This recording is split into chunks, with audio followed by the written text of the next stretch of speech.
Hello, hope you're getting relaxed. Today I'm going to read a short story from this book, A Mythology of English Folk Tales.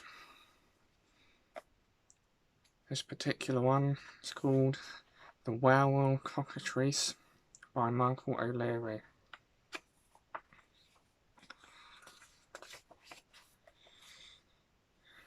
A hen laid her first egg. Oh, she was so proud. She clucked and chuckled, she puffed out her feathers and paraded round the yard, whilst the old, experienced hens watched her with bemusement. The river Tess bubbled and riffled nearby.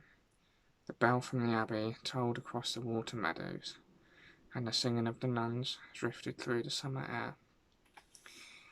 There is always something to spoil a sylvan scene, though, something dark that comes crawling into the beautiful picture.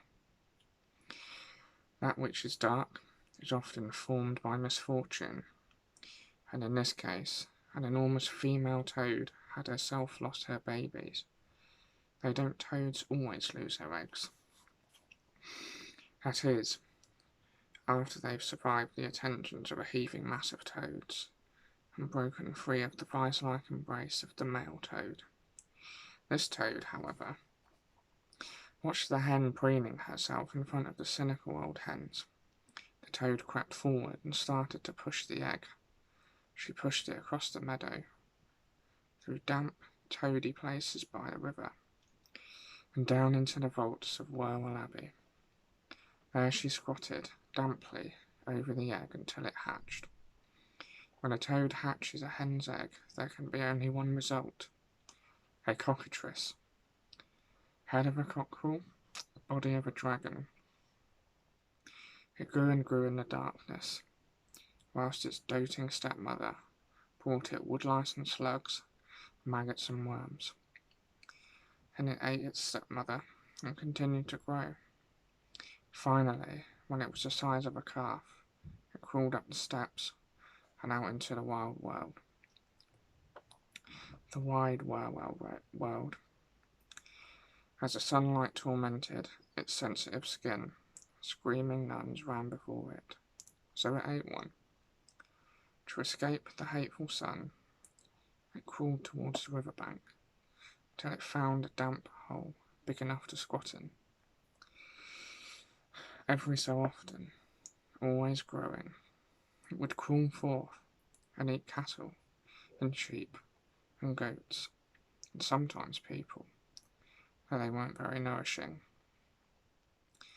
In the evening, it took to crawling up a very strong tree, swallowing the occasional passing bird, and watching the world with a baleful eye.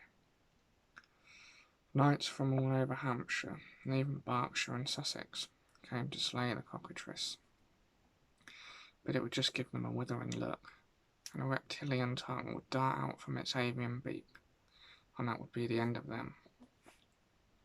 Finally, a cockatrice slayer arrived from far-away Sussex.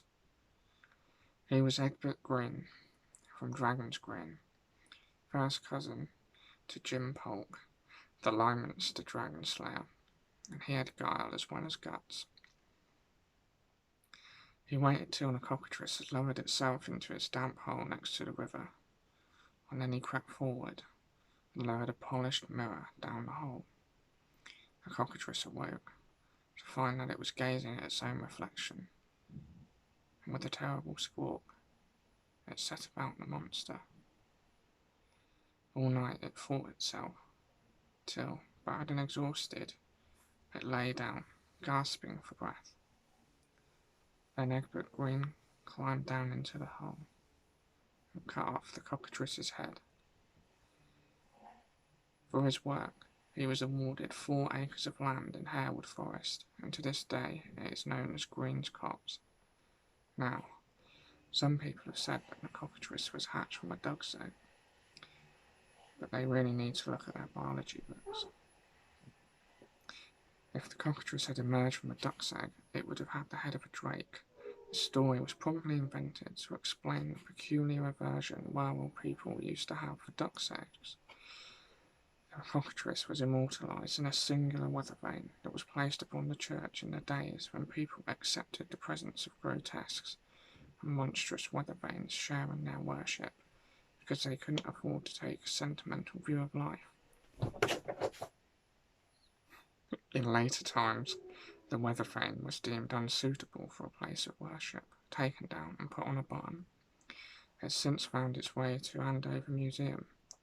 If you don't believe my story, you can go there and see for yourself. Thank you.